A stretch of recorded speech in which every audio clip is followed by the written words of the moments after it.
नवीन नाशिक अर्थात सिडको प्रभाग समिती सभापती पदावर प्रभाग 31चे नगरसेवक बाळकृष्ण शिरसाट यांची बिनविरोध निवड करण्यात आली।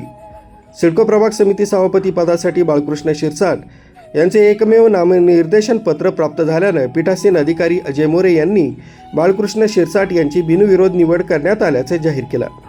यावेळी भाजप शहराध्यक्ष सुनील केदार, गटनेते श्याम बडोदे, नगरसेवक सुधाकर बडगुजर, राजेंद्र महाले यांच्यासह भाजप नगरसेवक पदाधिकारी उपस्थित होते। नवीन नाशिक भागात येणाऱ्या सर्व प्रभागात विकासाच्या दृष्टीने कार्यरत राहू असा विश्वास नवनिर्वाचित सभापती बाळकृष्ण शिरसाट यांनी व्यक्त केला।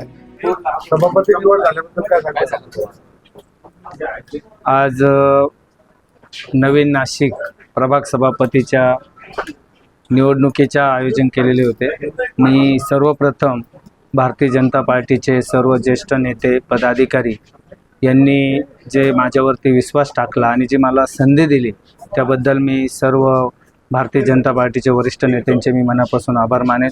ही निवडणूक आपले कुंभमेळा मंत्री गिरीश महाजन साहेब यांच्या मार्गदर्शनाखाली, तसेच पश्चिम विधानसभेचे आमदार सीमाताई हिरे, तसेच शहर अध्यक्ष तिन्ही आमदारांच्या नेतृत्वात ही निवडणूक पार पडली आणि यांनी सर्वांनीच माझ्यावरती जो विश्वास दाखवला, नक्कीच तो येणाऱ्या काळामध्ये मी तो विश्वास सार्थ ठरवेल आणि ज्या नवीन नाशिकच्या वेगवेगळ्या समस्या आहे त्या नवीन नाशिकच्या सर्व मध्यमवर्गीय नागरिक या ठिकाणी राहतात।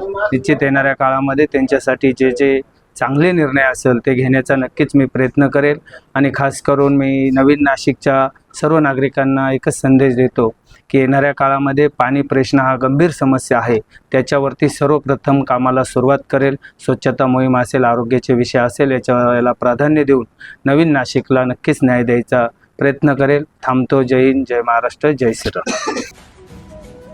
MN बारसाठी संदेश केदारे, नाशिक।